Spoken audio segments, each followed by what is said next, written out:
empowering you to live a life fully charged. This is 7,000 Volts, Living an Electrified Life with L.J. Tucker. Welcome back to another episode of 7,000 Volts, Living an Electrified Life. Electrified life, I am living. Today is an episode of honoring a legacy. Before I knew what business was, I watched my guest, Eddie Passmore, build his business, which in return inspired me to see what business leadership was in the community and as a business owner. Welcome to the show, Mr. Passmore. Thank you, sir. Thanks for having me. Well, so I had the honor watching you build your insurance company.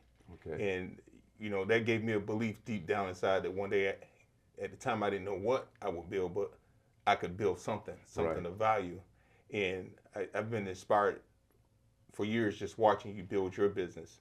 So we're going to hop right into it. You know, tell us what inspired you, number one, to start your own business, and what gave you the courage to continue to build your business in the community and be a voice in the community. Well, first off, I want to give kudos to you because if you watch me and done exactly what you've done to what you've built, it's separatingly, it's awesome. It is an awesome task that you've undertaken, and I want to give kudos out to you because you've done a fabulous job, my man. Yes, sir.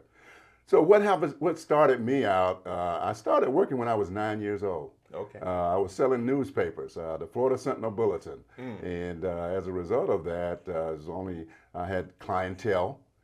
Fourth grade year, I was in my fourth grade year.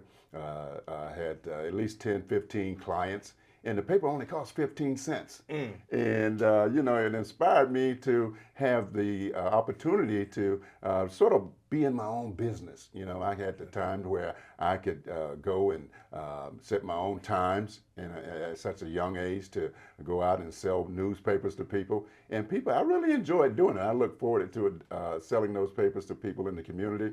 And it lasted twice a week. I had to do it on Tuesdays, and the paper came out on Tuesdays and Fridays. Okay. And every Tuesday and Friday, I look forward to going out and meeting those clientels and selling the Florida Sentinel newspaper to them. And then from there, I started doing other things. My mother was very inspirational in getting me started in my own business. When I was in sixth grade, going into seventh grade, she bought me a lawnmower. A little red-white lawnmower. Man, that thing was so beautiful. I used to shine it up. And I would go through the communities selling, doing people's lawns. You know, to cut their lawns for them. And back during those times, I mean, you know, we didn't make a whole lot of money, but $2.50 a cut for a lawn was quite a bit of money back during that time. And I did that until I was about in 10th grade. And in 10th grade, I said, okay, it's time for me to venture out and start really making some serious money. And I started selling cable TV. And I went to this subdivision out in Tampa, Progress Village. You probably heard of it. Yes. I sold so much cable TV, it was ridiculous. I mean, people were calling me. They wanted to get up on this cable TV. This was a miraculous invention that nobody had ever heard of.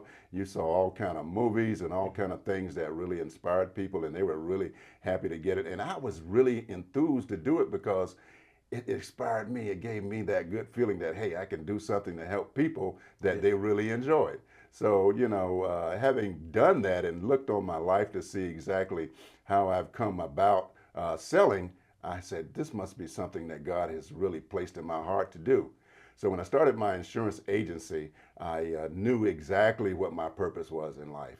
So I knew that being in sales, knowing that I've always ran my own business, I've always had the ability to go out and create things and do things that I thought would be important to people. And that's where I got started. That's how I got started. Man, your mom and my grandmother must have been related because your mom bought you a red lawnmower. The red lawnmower. And my grandmother, as I talk about in my book, in 7,000 Volts, she bought me a red wagon. Okay. With a truckload of watermelons to go sell. Okay.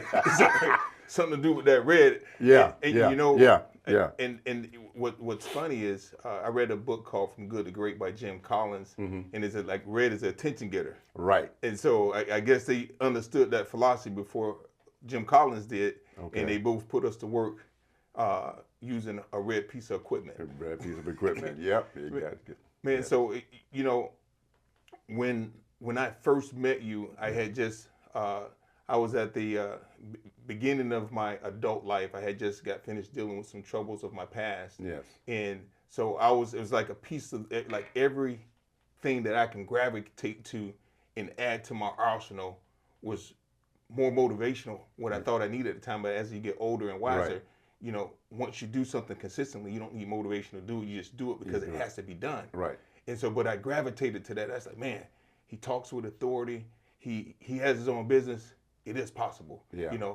Not as a black man, but because as a black man, because you don't see that figure, Right. the people that look like you to be successful in doing Exactly. something. And so Yes. I was like, okay, so I was able to put that into my toolbox, Right. and to use it as inspiration as well to start that new journey of my life and, Right. and continue to be like, okay, if he Yes. can build, I can, Yes. the hope, the possibility is Right. there. I talk about mentors, direct and indirect in my book. And that was a part, people mentor you, inspire you, and you gravitate to it. Yes. And you have to add that on. Right. It's just like I want to say this correctly or get close, like it's like the reverse osmosis. Like you have to be careful what you do and say when people are inspiring you. Like you have people on the internet now. Yes. You have celebrities that people gravitate to, good or bad things. Yes. And so that's where we have to really be careful, because I gravitated to the good things. The good things. Exactly. The business part. Right. The stuff that lined up with my chi, the thing that lined up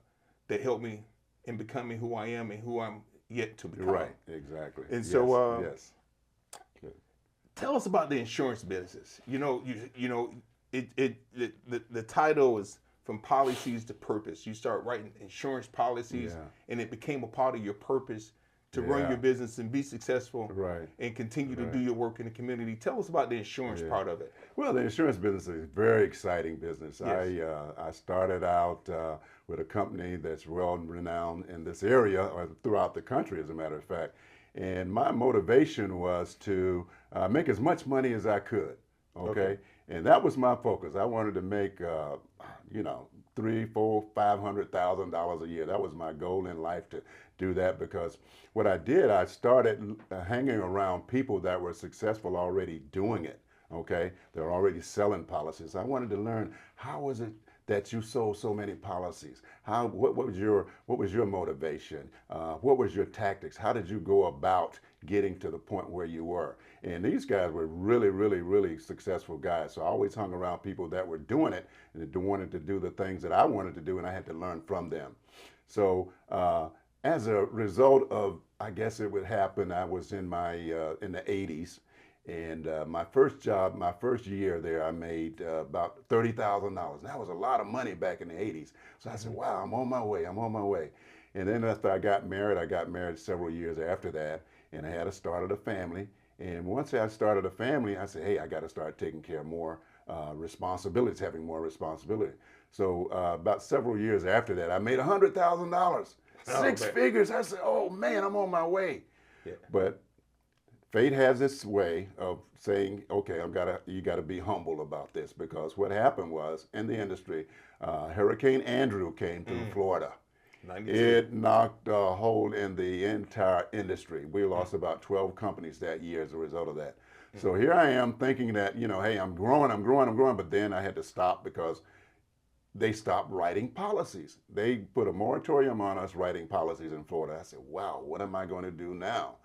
So I had to be very creative in my thinking. And I said, okay, well, I got to start figuring out what else I could do to offset the income that I was going to make, or to keep the money that I've already made at a certain limit. So I developed a creative mindset, because I've always thought outside of the box. I'm the kind of person that if you give me a task to do, I'm thinking, well, what else can I do on the outside in order to facilitate anything that's going wrong with what I'm doing now. So I started investing in real estate, and I started making pretty decent money doing that. But the thing that really held me back was the fact that I was losing more on my insurance agency part than I was on the real estate. So I had to think about, okay, is this what I'm supposed to be doing? because it was a struggle to try to do something that I wasn't cut out to do. Real estate was not me. And I feel that a lot of people, a lot of young people especially, you see people doing very well, making a lot of money in certain tasks, but that's not who you are. So my focus had to come back to doing insurance. So I came back and I started selling mobile home policies. And I started thinking to myself, what can I do to make this go and be less more revenue driven than what I was before Andrew came through? And I started thinking, I say, now I need to find out what these people need. What is your main concern about your mobile home? And I started listening to what they were telling me. And they told me things that really mattered to them. And that's how I started communicating to them. And then once I started communicating that concern to them, they started referring their neighbors to me. They started referring their relatives. I mean, you name it. They were referring me. I was the mobile home king in this area, right? And I made good money as a result of that. So my purpose was to stay where I was already good at. And I had to figure out, is this where I need to be? Because I've been doing it all my life. I've been selling all my life. So I said, well, this is where I need to be. So I had to get away from something that I saw other people making money at that wasn't for me. So you got to find out what your purpose is. So once I found out that purpose, then I said, okay, it's time for me to expand and start my own agency. And that's when I started, and I became very successful at it. And to this day, I'm still doing parts of it right now. I thought you was retired. You still? I cannot retire. I like that answer. I cannot retire. It's funny. I touch on that in my book. Like that's a home run that you just hit. When it's some people say it, stay in your lane, but once you become really good at something, just because I'm good at it, that don't mean the next person's gonna be good at it. Exactly. But you can be successful at it if you put in the work and understand what you're doing. Right. But the difference is if it's not your calling. It's not your calling. Exactly. You're gonna be miserable. You're gonna be miserable. You know, I can't be Tom Brady. Like I love football. I played a little bit in high school, but those hits wasn't for me. Right.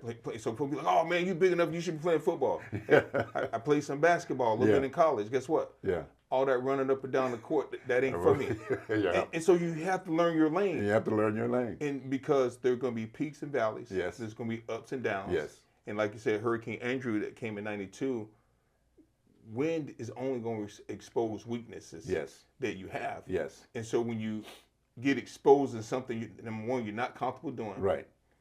That you really don't want to do, and you chasing money doing it, it's going to shake the core of your foundation because you have lack thereof of a foundation altogether. Yes. And so it can create other problems, mental health issues and stuff. So so it's important, first build and have a foundation and understand your foundation and be able to pivot back to what you're good at. What you're good at. And hone those skills and become exactly.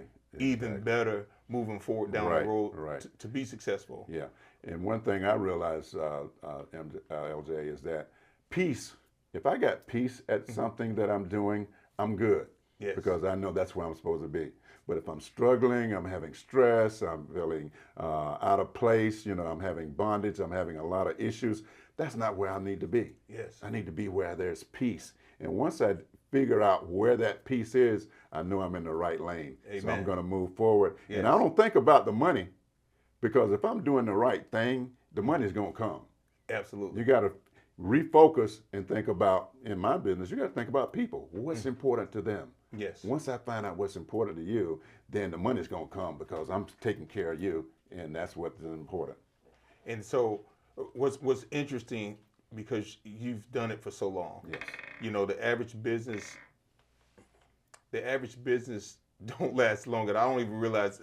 In the beginning, I used to see what the statistics was, and at some point, I said, you know what, it doesn't matter because it's not going to apply to me. Right. Because I'm going to continue to get better and better at what I do, and it's like a second nature. Yes. And to see you as a man, as a father, as a business owner, do it for so long consistently, that's what people need to see. Yeah. They need to hear that story, because everybody want to get rich quick scheme. Yes. We've all had relatives and friends try to get us involved in their get rich quick schemes. Hey man, can you make some extra money? Can you stand? Hey, I got a guy I want you to talk. I said, no, I'm good. Yeah. I've learned, because I went to those uncomfortable Amway at the MCI because I was searching. I'm like, man, this just to me, it was a Ponzi scheme. You know, Yep. you got to get all your family and friends involved. Yep. In business, I've learned you don't need family or friends involved for your product or service. Because if you do, you're in trouble. Yeah, exactly. Because you won't be built foundationally, Right. and you won't be able to spread your wings and fly to the heights that God created you to do. That's right. That's right. That's right. You give back. Mm-hmm. You show up. You invest in people. At what point did business come? I think you covered this already, but give us a little bit more when it came bigger than a transaction, like foundationally building your family. But at what point did it become bigger than a transaction? Well, I thought about, people. I'm a people's person. Yes. Okay. Number one, you gotta in sales and in any business, you gotta like people. If you're dealing with people, you gotta like people, right? Yes. But first off, I had to realize I had to like myself first. Because if I like me, that means I can like you. Okay. If I can respect myself, I can respect you. Okay. So I had to put that in perspective as to how this thing is going to work. Once I realized that these were very important skills that I had that I needed to develop, then it became easier for me to go forward with what I was, my calling was. Okay. So as a result of that, I say my purpose is to serve people. Yes. Number one, because service, if my service is the success to getting to where I need to be and to help you get along to that point where you need to be. So it's a mutual thing that I had to come to realize that this is not all about me, it's about you too. So if I can bring you along the way, that means I'm elevating myself too. And the money's gonna come, so I don't think about the money no more because I know it's gonna be there. Okay, but my concern is helping you to get to where you need to be and where you need to be helped. Once I find out where you need your help at, and if I can help you to get there, then that's what my job is, to help you to get there. I'm not going to put you in a position where you're not, if I can't do something to better you, then I'm out the picture. I'm not the one. I'm not the one. My job is to help you to be better than what it was when I first met you. If I can do that, then I've already succeeded. I've already succeeded. And I feel good about it because I've done my job. Yes. You got that radio voice. You have experience in radio? Man, I was in radio back when I was 19 years old, man. Tell us about it, man. Tell us about radio. I was in University of South Florida. Okay. And I worked before I went to University of South Florida, I worked at Channel 13, WTVT, and right out of high school. So I started there as a page. I would go through each of the offices, picking up the mail, taking it to the post office, coming back. And people started liking me because I was very complimentary of people. Hugh Smith, he was a big news guy there. I used to always compliment these guys. And they thought the world of me. And they said, man, what do you want to do? I said, well, I want to go to college. And so I went on to college, had 2 years fully paid college at the University of South Florida. And they said, well, if you want to come back and work, we got a position for you. I said, I want to work in the newsroom, right? I ain't know nothing about no journalism. All I knew is that they were going to let me get in the news department, and they were going to teach me how to be a reporter, okay? And I used to ride around in the WTVT Channel 13 truck and had to go through the hood, and people would call me Walter Contract, the Black Walter Contract. I said, oh, man. I say, but that was the thing that got me into broadcast. And I love it. I still love it today. As a matter of fact, I like it as a hobby now because I know what my calling is to serve people. And being at the broadcasting arena type of adventure really helped me to get out and talk to people and to sound professional and to get a point across to help people do what they need to do because of what I do. So I don't know if you remember this. One of the first jobs that you gave me, I think you had a rental property. Yes. Over in Oldsmar for Bayview. Yes. And you tasked me. You said, I need to cut this tree and fix this fence. Can you help me out with this? And I said, yeah, I'll help you out with it. And I didn't think about it. I got there. I guess the tenant was complaining or something. We doing some tree work, putting this fence up. One of the neighbors had a pit bull, and he didn't like us working in that backyard. Okay. And he was like, I said, man, I'm, younger me, I'm talking about, man, you can't do nothing, you over there. And I guess the dog heard me because he started biting the bottom of the fence out.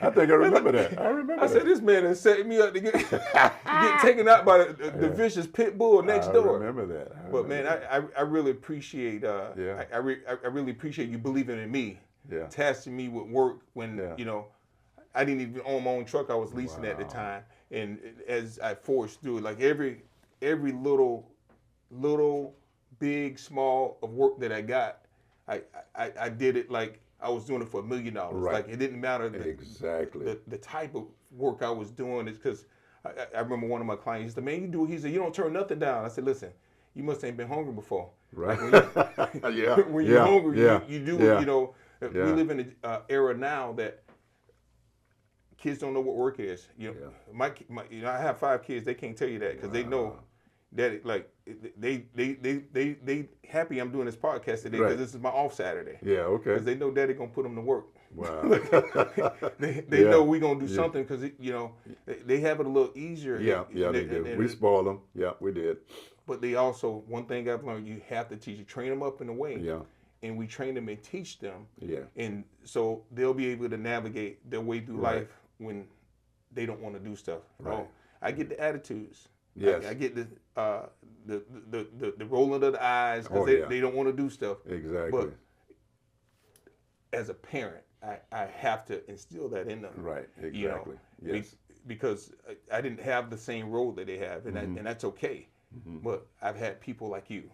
I had people like my mentors, direct and mentor, and people that I met along the way. Yes. That added a different flavor to the gumbo. Exactly. And then when you have that, you have to be willing to receive it. Yeah. And I was willing to receive it then, and I'm still willing to receive it because I want to continue to grow. Yeah. And grow to my fullest potential. Oh yeah. And in the process of doing that, you have to have that help.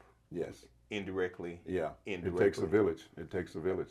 Absolutely. Yes. So tell us more about the insurance business to an aspect of people looking for a new policy, whether it's for house, auto, life, or anything. Is there anything particular they should look out for so they don't get taken advantage of? Well, number one, they need to know what their interests are. What is it that they're concerned about? Okay. Run into a lot of people that want a homeowner policy, for example. And we know the policy is going to cover fire, lightning, windstorm, hail, hurricane, tornadoes, all of that, sinkholes, all of that. But what's important to you, Mr. and Mrs. Client? Well, I have jewelry. I got artwork. Okay, I want to cover all of that. Because I went over to Paris and I bought all this artwork and stuff, and I got some very expensive jewelry that I want to make sure that it's taken care of, it's protected, and those types of things. So that's what you have to discover. You have to discover what is important to them and what things that they need in order to make them feel whole. Okay, so once I find that out, then I say, okay, we need to cover this, we need to cover that, in addition to the home for all the other perils that's going to happen to it. But we need to cover all the other things. Okay, well, they concerned about liability. We have a lot of money in the bank. We got $1 million. Well, you need $1 million umbrella policy. Because if somebody comes on this property and falls and hurt themselves and they want to sue you, you got protection. Okay, so you need to have to thoroughly understand what their needs are, what's important to you. And that's how I communicate with the people. Same with cars, okay? You got a nice Lexus out there, you got a Rolls Royce. How much, I need a lot of liability insurance just in case I have an accident. And people find out, hey, this guy's loaded, So you need insurance to cover you. The liability portion might be $1 million liability policy on your car, okay? And you need to cover that so you won't have to pay it out of your resources in order to, take care of the incident that just occurred. So all those types of things are you take into consideration when you're talking to people. And people will really appreciate that. I mean, they want to know, does this guy really care for me? Does he really care about me? And once they feel that, then you got a problem. You got a situation, I'm sorry, not a problem, but you got a situation now. You got a client that's going to be dedicated, that's going to be really loyal to you because you're concerned about what their needs are. I deal with that in the tree industry. Okay. On a daily basis, because sometimes people They want to cut a tree down that doesn't affect their property at all. They don't like the leaves. And as an arborist, I swore oath to do the right thing. And so I discussed this in my book. I've been cussed out. I've been kicked off people's property because I won't give them exactly what they want. I'm trying to give them what's best for them as well too. And then there's situations that people don't want to lose a tree. They'll say, listen, I can't touch this tree unless I'm cutting it down because it's too hazardous. Yes. So it's like you listen. Some people, they have an ear and they'll listen to what you're saying, and some people don't have an ear. They just want what they want. And so I had to learn to say, listen, you called me for a reason. Either allow me to do my job, Do your job. or hire somebody else. Right. And so I had to learn. I was talking to one of my guys yesterday after I got some photos back. They did what the customer wanted on the tree, which is a bad cut. It was a crepe murder. Okay. And you chop the tree off. He said, well, I said, next time this happens, you tell the customer to call the office. I said, I don't want that kind of customer. Because what everybody else sees is the name on the side of the truck. Yes. And they relate what my services based on that one particular isolated job. Right. They can have that job. That's bad money. I said that's bad money. Right. And that makes us unprofessional. Right.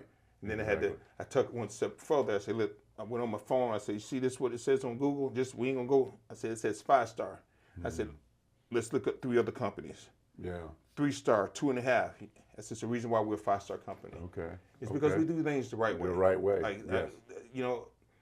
I respect and I appreciate all my customers. Yes. But I'm not gonna compromise Right. when it comes to what we do. Right. Yeah, because I got too much invested. Yeah. Right. Like, time, Exactly. and when people can come in and try to sway you as an insurance person, well, they can cut corners and now they're not covered. They say, "Oh, I didn't know. You should have." Then they want to put the blame on you. Yeah. Well, you should have known. Yeah, you should have known. You're the man. That's right. Then That's they want right. to put the blame on That's you. man. right. That's right. And so it's always amazing because it's never a one message or one thing Right. fix all. It's ups and downs. It's Yeah. peaks and valleys. Yeah. In the struggle, Yeah. but we do it with a smile. We look forward Right. to those times that Right. we can learn Yeah. and get Exactly. better at what we do. Yeah. People have an idea what they want, but they really don't know what they need. Yes. Okay. So that's where we come in at, and as being professionals, they rely on us. Okay. For example, I had a lady to say, well, I want to get one of those policies that give you money back in your Social Security check. But here she's living by herself. She can barely get around. She needs transportation. She's got a car, but she needs transportation. Well, ma'am, I understand that you need extra money, but there are some other needs that we need to look at. So now I'm telling her, I'm filling her out as to what the real needs are. They see other people getting checks and money in their check, but you need more than that. Yes. So that's where the professionalism comes in, and the people appreciate that more so than what they thought they needed, but now they know what they really need. And that's where we come in at. Yes. Okay, so we're going to wrap this up. Okay. Give us your final remarks of encouragement, what you have to say to the people listening. Okay. Well, I like to say that whatever your calling is something that you need to develop. You need to work at that to perfection if you can perfect it. And what I mean by that is once you realize and once you figure out what things come to you naturally, things that are easy for you to do, okay? Those are the types of things. That's the area that you need to be concentrating in. Now, you're going to find other people out there doing other things that look good and they're making a lot of money. That ain't for you because that's going to cause you a lot of stress. But once you develop what you find out what you are here for, because God made us all for certain purposes in this world. So we all have purposes. So once you find out that purpose, then you want to get around those people that are doing what you're doing, learn from them, read as much as material as you can, go to workshops, go to seminars, develop it, and try to be as excellent as you can in whatever field that you've been called to be in, okay? Another thing that in sales, for example, I have to motivate myself all the time. Okay, I have to get in front of the mirror and say positive affirmations all the time about what I'm doing, what am I doing it for, who am I doing it, and that way it keeps me elevated. So when I'm out talking to people, they can relate to that, they feel that, and they say, oh, this guy is really, he knows what he's talking about, and they can communicate that, and we communicate with each other, and we find that's a mutual thing that can really be beneficial to both of us. So I say to everybody out there, regardless of who you are, learn your purpose, number one. Number one, Talk to God, because that's where you get all your inspiration from. Get that information, learn from it, develop it, stay at it. You're going to have some ups and downs, but stay with it, because eventually one day it's going to all come together and you're going to be a really, really, really happy person, and you're going to live a very successful and rich life in this world. So that's what I want to say to everybody that's out there. Man, I appreciate it. Thank you. Courage doesn't come with a roar. Sometimes it's just signing paperwork, understanding the basic fundamentals of what needs to get done. We seek first the kingdom of God, and all of its righteousness and everything else Amen. will be added unto us. Yes. And like I said in the episode previously, never give up. That's the only way you can fail, if you give up. Exactly. If you fall 7 times, get back up. Get back up. You got to continue to get up, because there's no other way. Yes. There's no other way. No other way. You got to get back up, because every time you get knocked down, Yes. look up, learn from that mistake that knocked you down, Yes. and move forward. Move forward. That's our time for the day. Continue to live that electrified life. Be blessed.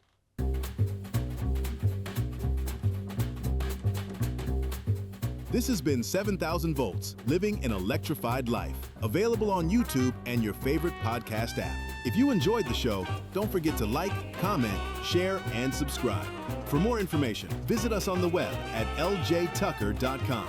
Remember, stay electrified.